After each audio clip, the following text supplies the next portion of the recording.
Here's the question. Is the highest offer the best offer? Not always. Let's find out why.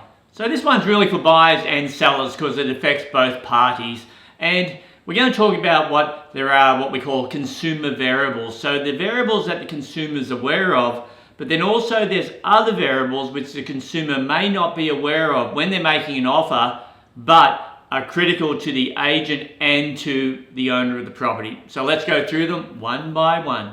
Okay, variable number one, obviously the price. Typically, the higher the price, the better it is, but not always. Number two, the deposits. There's the initial deposit, which is made when you write your offer, and then there's a balance of deposit, which normally comes after 7, 10, 14 days when you've done your building and pest and a finance clause if you happen to have them.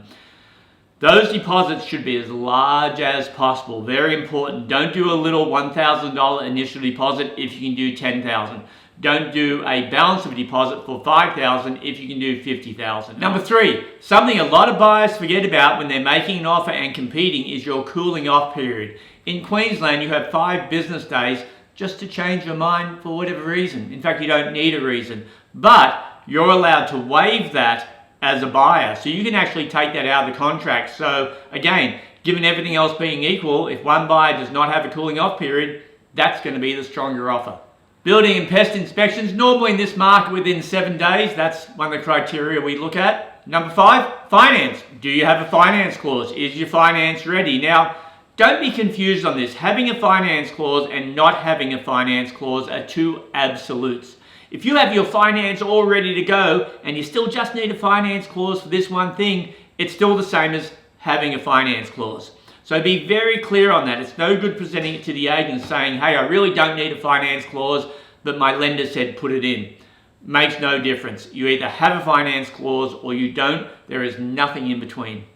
And I may have sounded angry on that last one, but I wasn't. Number 6, the settlement period. How long a settlement period do you want? Most of the buyers I'm writing offers for right now say, we don't care whatever the seller wants, and that's pretty much the best answer. Some sellers might want 30 days, which is pretty much the quickest. Some might want 45 or 60 for different reasons. So again, that's one of the criteria we look at. So those 6 things are consumer tangibles, things that can vary, which affect if your offer can get accepted or if it ends up being the last few that we negotiate with. But now we're going to talk about the things as a consumer, as a buyer, and possibly as a seller, you may not be aware of sometimes, but it does affect us in making that final decision. And it affects us if we've done the negotiating and we finally get the offers to the highest level and we've got 2 offers that we just can't split. Neither of them will come up. They're equal in building, pest, finance, cooling off period, settlement period, equal in all the normal criteria. Then we go to the secondary criteria, and let me tell you what that is to cause that tie break. Number 1, and this is going to sound wrong, but number 1 is, are you easy to deal with? As a buyer, do you make my job easy? And that's really important. Some buyers, I swear, they're just angry at me all the time. They make a good offer, but they're angry.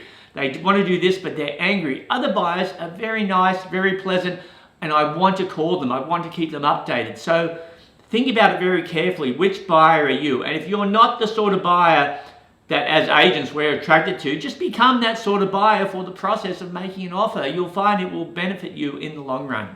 Number 2, are you good at communication? And this became critical in a sale I had 2 sales ago. A buyer made a great offer and I'd send them a text while we're negotiating. They would literally take 5 hours to return the text while we're in negotiations. So that's a critical period to stay in contact. So they communicated to me that they're going to be very difficult on communication. And with email, they took a day to get an email back. So it was too frustrating, especially when we're trying to separate out 2 offers in the very end. And the other offer is returning texts, returning calls, returning emails within a reasonable time. And this offer is not. We're probably going to go with the one that's a bit easier to deal with from a communication standpoint. Number 3, have you seen the property? Now this becomes critical because we are getting a lot of out-of-state buyers coming in buying sight unseen. Well, if we have 2 offers that are equal in every other respect, and now the only difference is this buyer's actually seen it and this one hasn't, we will probably go with the buyer that's seen it just to avoid any surprises in a few days. That's just how it works. Again, that's given everything else being equal. If this sight unseen offer is higher, then everything isn't equal, and we'll probably go with that one and take that risk. Number 4, if it's a tenanted property, are you okay with the tenant staying there till the end of their lease? Now, normally we wouldn't sell a property with a lease that's still got 6, 7, 8, 9 months to run, but right now in this market we are.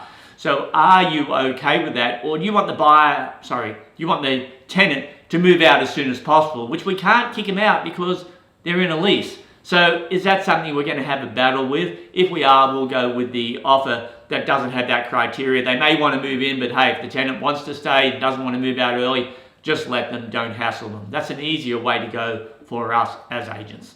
And next, not quite sure what number it is, and the last one, this, I want to be clear without trying to offend a whole group of people, but if you make an offer and you get your offer accepted, and it's say a Sunday now, and you say, great Daryl, I've just got to have my solicitor check it, you're done. We will not go with that offer. Not because we're hiding anything, and not because we don't want you to have the right to let your solicitor check it, but that means we can't accept the offer and date the contract on Sunday.